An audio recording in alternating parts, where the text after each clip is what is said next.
Ineza y'Imana n'urukundo rw'Imana rubabeho iminsi yose, mwebwe mudahwema kudukurikira aho muherereye hose mu mpande enye z'igihugu cyacu cy'u Rwanda no mu mpande enye z'isi aho mudukurikirana. Ugeze hano bwa mbere, nitwa Nyirabagenzi Alice, Mama Lionel, n'igihe mugiye kuganira ijambo ry'Imana riri kumfasha, kandi ndagira ngo nkubwire ngo niwumva ijambo rigufashije ntukaryihererane, jya ureba abantu ryoherereza nabo bafashwe, kandi ntukagende udakanze subscribe kugira ngo ugumye kuzamura channel yacu, natwe kandi ubu duteye izindi mbaraga. Ndagira ngo rero dutangire dusenga Imana, hanyuma tuganire amagambo ari kumfasha. Mana, ndagushimiye mu izina rya Yesu, uri umukozi w'umuhanga, izina ryawe rirera. Nta kintu na kimwe twigeze tukuburana, nta kintu twaburiye mu maboko yawe. Niyo mpamvu tukuvuga ibigwi kandi tukavuga tudategwa. Izina ryawe rirera. Uhaye umwanya uyu muntu kugira ngo akurikire ijambo ryawe, kandi ijambo ryawe ni imbuto itabora, kandi ijambo ryawe rirarema, ijambo ryawe rirakomeye.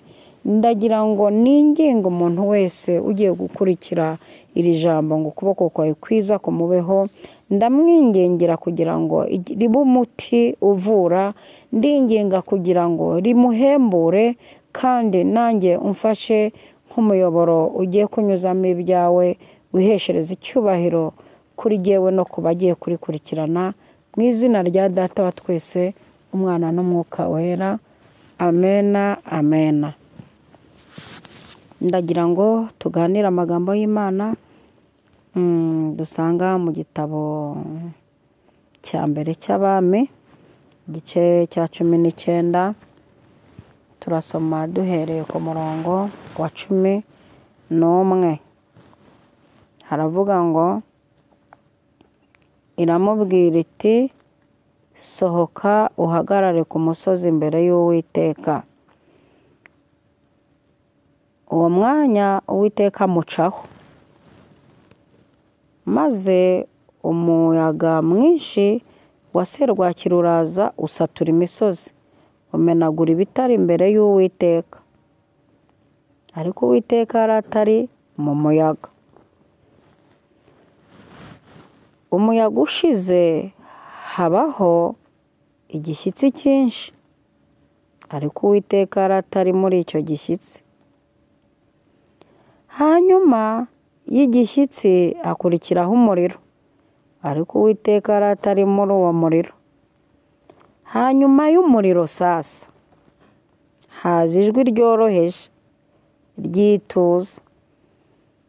Eliya amaze kuryumva, yitwikira umwitero we mu maso, arasohoka ahagarara mu muryango w'ubuvumo. Ijwi rirahamusanga riramubaza riti, Eliya we, urakora iki aho? Ararisubiza ati, nagize ishyaka ryinshi ry'Uwiteka Imana Nyiringabo, kuko Abisirayeli bavuye mu isezerano ryawe bagasenya ibicaniro byawe, kandi bicishije abahanuzi bawe inkota. Ni jye jyenyine usigaye, nanjye barangenza ubugingo bwanjye ngo banyice. Uwiteka aramubwira ati, genda usubize inzira yose y'ubutayu ujya i Damasiko, nugera uzimikisha Hazayeli amavuta abo umwami w'i Siriya. Mana itugirire neza cyane. Aya magambo araryoshye, ndashaka ko tuyaganira. Ni inkuru za Eliya mu buzima busanzwe, murabizi ko mukunda. Bibiliya ibamo abantu benshi cyane nkunda, ariko habamo abantu babiri nkunda kuruta abandi. Eliya na Debora ni abantu niyumvamo, inshuti zanjye cyane.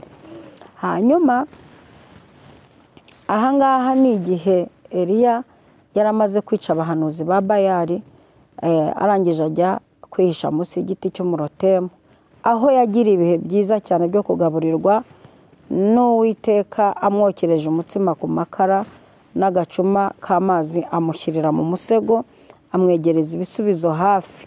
Ibisubizo byo mu musego ni icyigisho gikomeye kandi ndakwaturaho kugira ibisubizo byo mu musego. Ibisubizo byo mu musego ni ibisubizo biba biri ahantu hafi, ubonye utavunikiye, ubonye bitunguranye. Ubu ngubu ibisubizo byo mu musego byimukiye ku kanyenyeri 182, naho ngaho ibisubizo byo mu musego byimukiye. Ntuzirirwe ubaza. Dukeneye ibisubizo byo mu musego, ibisubizo bidusanga hafi, ibisubizo tutavunikiye. Kandi wowe nkurikiye mbikwatiyeho mu izina rya Yesu. Aha rero ngo yari amaze kubyuka arimo yigendera mu muhanda agiye Horebu ku musozi w'Imana. Ahangaha amaze kurya amaze kunywa ngo ahita yikomereza iryo bondo arigendera igihe kinini, arimarana igihe kinini. Hanyuma ngo ageze i Horebu ku musozi w'Imana, naho ahageze aragenda yinjira mu buvumo. Eliya yagendeye mu bintu by'amakondisiyo y'Imana ariko bimugwa amahoro. Reba ikereti ku kagezi yahavuye amahoro, yirira ibiryo by'ubuntu, ariko yavunikiye. Yabaga arahembwe. Biriya ni ibiryo by'ibihembo by'imirimo umuntu aba yakoze. Amaze guhagarika imvura, Uwiteka amuhaye ka vakansi. Aramubwira ati wowe vakansi urayikorera ikereti, ndategeka ibisiga bikuzanira akanyama n'agatsima ujye urenzaho amazi y'akagezi, ubundi ubucagenga imbaraga zizakora mu cyiciro cya kabiri. Mu cyiciro cya kabiri aragenda yica abahanuzi ba Bayali, abicira i Karumeli, arangije aranabashyingura mu kagezi Kishoni. Uwiteka aramubwira ati rero ihute. Ahita agenda munsi y'igiti cy'umurotemu yisabira gupfa. Aho naho Uwiteka ahamuhera ka vakansi, aramubwira ati ntabwo bahapfira, mpahinduye vakansi uri buriremo umutsima utaze ku makara ukanywa. Akomeza urugendo. Ageze ahangaha rero mu buvumo agiye kwihishayo. Ijambo nshaka ko tuvuga rero ngiye kurigeraho ni iri ngiri dusomye. Ngo aho ngaho ngo Uwiteka aramubwira ati sohoka uhagarare ku musozi imbere y'Uwiteka. Ngo umwanya Uwiteka mucaho. Ngo maze umuyaga mwinshi wa serwakira uraza usatura imisozi, umenagura ibitare imbere y'Uwiteka. Ariko Uwiteka yaratari muri uwo muyaga. Aka kantu ka Uwiteka yaratari muri uwo muyaga ugakurikire cyane. Ugakurikire niho ruzingiye, niho ijambo nateguye uyu munsi riherereye. Uwiteka yaratari muri uwo muyaga. Nubwo ari umubwiye ngo haguruka uhagarara aha, ariko akumva umuyaga uzana ibikabyo byinshi, umuyaga uzana urusaku, umuyaga utambuka ufite imbaraga, ariko Uwiteka yaratari muri uyu muyaga. Bivuze iki? Hari ibintu byinshi bidukanga, hari amajwi menshi n'indimi nyinshi njya numva, n'ibipapirano ngo iravuze ngo faya, iravuze ngo ukumva ni ibintu by'urusaku, ariko Uwiteka atabirimo. Hari ibintu Uwiteka batarimo nubwo baba bifite ibikabyo, ariko Uwiteka atabirimo. Imana idufashe cyane, cyama mukumva icyo nshatse kuvuga. Ariko abantu bino muraza kubyumva icyo nshatse kuvuga. Ibintu Uwiteka atarimo ndabyirukanye ku buzima bwawe mu izina rya Yesu. Urumva hari igihe umusore aza afite imiyaga n'ibikabyo byinshi, joteme nyinshi, wariye, wiriwe, waryamye, uramutse neza, ugira umunsi mwiza shu, ariko Uwiteka atari muri urwo rukundo, atari muri uwo muyaga, atarimo. Ndashaka kumenya ibintu Uwiteka atarimo. Abantu mwitiranije ibintu Uwiteka arimo, abantu murabyitiranya. Ndashaka ko tuvangura, tumenya neza, dushishoza, tukamenya ibintu Uwiteka arimo, ukamenya gutandukanya indyo n'imoso, ukamenya gutandukanya ibintu Uwiteka arimo cyangwa atarimo. Dore ikigare cyarangije abantu, ibikabyo byamaze abantu, ariko Uwiteka ntabwo abirimo. Menya gutandukanya ibi bintu. My dear, nkurikira nagutumweho mumaze iminsi mucanga abantu b'Imana, ngo Imana yarambwiye ngo nagiye ahantu ngo ku musozi, ngo umuhanuzi ngo arampanurira ambwira gutya. Yakubwiye gutya, ariko ntabwo Uwiteka yari mu ijwi ry'umuhanuzi. Uwiteka ntabwo yari mu ijwi ry'umuhanuzi, ni umuyaga watambutse ariko nta jwi ryarimo. Mana mfasha aba bantu bumva ikintu nshatse kuvuga. Hari igihe indirimbo ziririmbwa ukumva abaririmbyi bamwe bafite ibikabyo, ni na za hareruya nyinshi n'amashyi menshi n'amapendo menshi n'ibikabyo byinshi n'urusaku rwinshi n'akamo kenshi n'ibisirimba byinshi n'imiziki myinshi, ariko Uwiteka atabirimo. Kandi ibintu Uwiteka atarimo biragaragara. Ibintu Uwiteka atarimo, izi ndirimbo Uwiteka atarimo, nta mitima zikiza. Uru rusaku n'isaha umara wigisha Uwiteka atarimo, nta mitima abantu ikira. Twiyamye ibintu Uwiteka atarimo. Aka kanya ndagira ngo nkwinginge wikureho ibintu Uwiteka atarimo. Mana itugirire neza cyane. Hanyuma ngo kandi umve umurongo ukurikiyeho, maze umuyaga mwinshi wa serwakira uraza usatura imisozi. Kandi uyu muyaga uba usatura imisozi. Uba usatura imisozi, biba bifite ibikabyo, biba bifite ibintu byo kumenagura ibitare, mbega birasatura birakabya, ariko Uwiteka ntabwo abirimo. Ariko Uwiteka yari atari mu muyaga. Umuyaga ushize, ndugu yangu, umuyaga ushize. Ndashaka kubwira abantu murimo mwitiranya amajwi y'Imana n'iyi miyaga. Mutandukanye ibi bintu. Mutandukanye ibi bintu mu izina rya Yesu. Hari ibintu Uwiteka atarimo. Mu izina rya Yesu. Hari ibintu Uwiteka atarimo. Ndashaka kumenya ibintu Uwiteka arimo n'ibintu atarimo. Wikangwa n'ibisatagura, wikangwa n'ibikabyo, wikangwa n'ibintu ngo bimaze igihe ngo bivuga ngo n'ubushize ngo warambwiye ngo n'inshuro ya gatatu bivuze, n'inshuro ya gatatu umuhanuzi abimpanura, nizishaka ziba inshuro 10, ariko Uwiteka atabirimo nta kintu biri butange. Hanyuma ngo umuyaga ushize. Numva ko uvuye mu gihe cy'umuyaga, uvuye mu gihe cy'umuyaga. Reka nkubwire igihe ukurikijeho.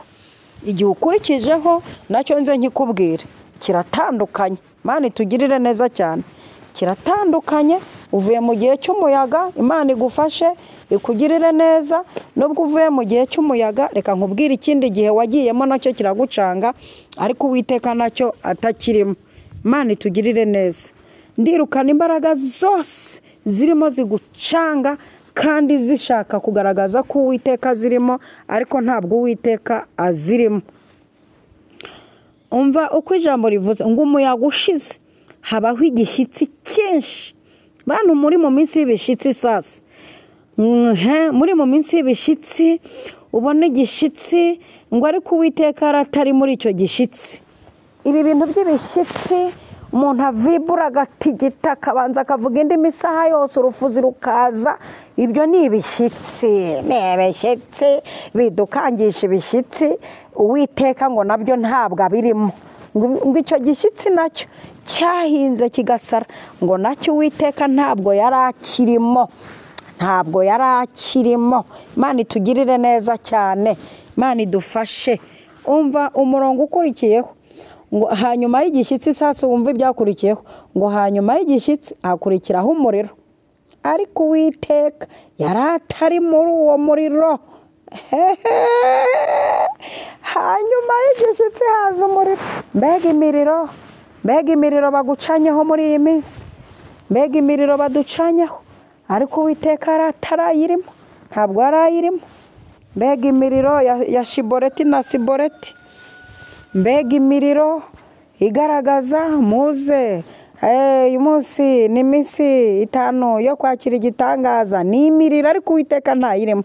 Ngo muze, ngo uyu munsi ngo haraboneka ngo kubohoka, ngo hari deliverance ya danger. Ni imiriro. Iyo ni imiriro ariko Uwiteka ntabwo ayirimo. Bantu mukunda gusenga, bantu mubana n'Imana, bantu mukunda kujya mu bishyitsi n'imiriro n'imiyaga, ndashaka kumenya gutandukanya ibintu Uwiteka arimo n'ibintu Uwiteka atarimo. Uwiteka guha amaso umenye gutandukanya ibintu Uwiteka arimo n'ibintu atarimo, kuko ibyera byose si zahabu. Dore mwashutswe igihe kinini, bababeshya igihe kinini, ariko ijambo ry'Imana rije kunyomoza ibintu Uwiteka arimo n'ibintu Uwiteka atarimo.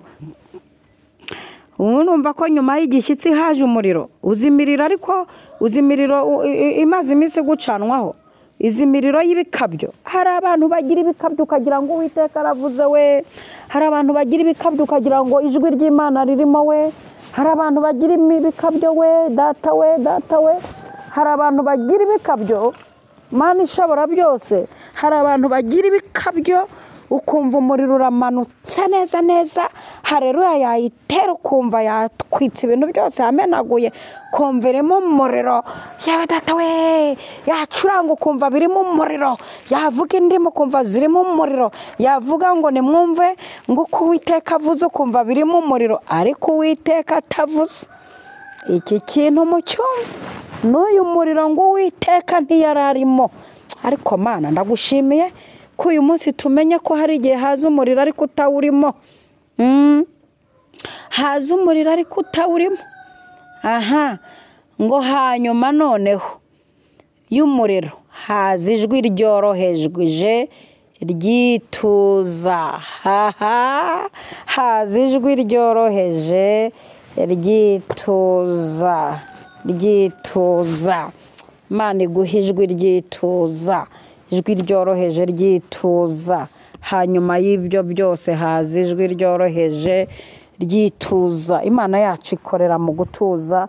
Imana yacu iza mu ituza, ntabwo iza mu kavuyo, ntabwo iza mu bikabyo, ntabwo ica mu besikoro, ntabwo ica muri aba bantu bafite gahunda y'icyabazanye, ntabwo ica mu bintu by'ibishyitsi, ntabwo ica muri izi ndaya ziza guhanura zivuye gusambana, ntabwo ica muri aba besikoro baza kuvuga ibitangaza by'Imana no kuvuga abo basengeye, kandi agatsinda imiriro bagira aza ari muri nasengeye uyu, nasengeye uyu, namuhanuriye gutya, namubwiye gutya, ibintu byose babaye nasengeye uyu, namuhanuriye uyu, ibi bintu bya ni imiriro, ni ibishyitsi, ni imiyaga, ariko Uwiteka ntabwo abirimo. Uwiteka aza mu ijwi ryituza. Ndashaka ko wakira ijwi ryituza aka kanya mu izina rya Yesu. Akira ijwi ryituza, ngo ariko iryo jwi ryituza noneho Uwiteka yararirimo. Nerekeza ku musozo, nagira ngo wakira ijwi ryituza, wakira Imana, umenye gutandukanya ibintu by'ibipapirano n'ibivuye ku Mana. Akira ijwi ryituza, Uwiteka araririmo. Munsi mu ijwi ryituza ryanyuze mu muhanuzi Eli, abwira Hana ngo igendera amahoro, igendera amahoro, igendera amahoro, igendera amahoro, igendera amahoro. Ijwi ryituza rivuga ibintu bikaba. Ijwi ryituza twararyumvise ritubwira ngo mbahaye kubyara, twarabyaye. Ijwi ryituza twararyumvise ritubwira ngo nzabagirira neza, turi mu neza y'Imana. Akira ijwi ryituza mu izina rya Yesu Kristo. Reka dusenge Imana kandi twishimira ko tugiye kwinjira mu gihe cyo kumva ijwi ryituza. Akira ijwi ryituza muri situwasiyo urimo, akira ijwi ryituza muri ubwo bukode, akira ijwi ryituza muri ubwo busiribateri, akira ijwi ryituza muri ako kazi kawe, akira ijwi ryituza mu bantu uyoboye, akira ijwi ryituza muri abo bana wabyaye, akira ijwi ryituza.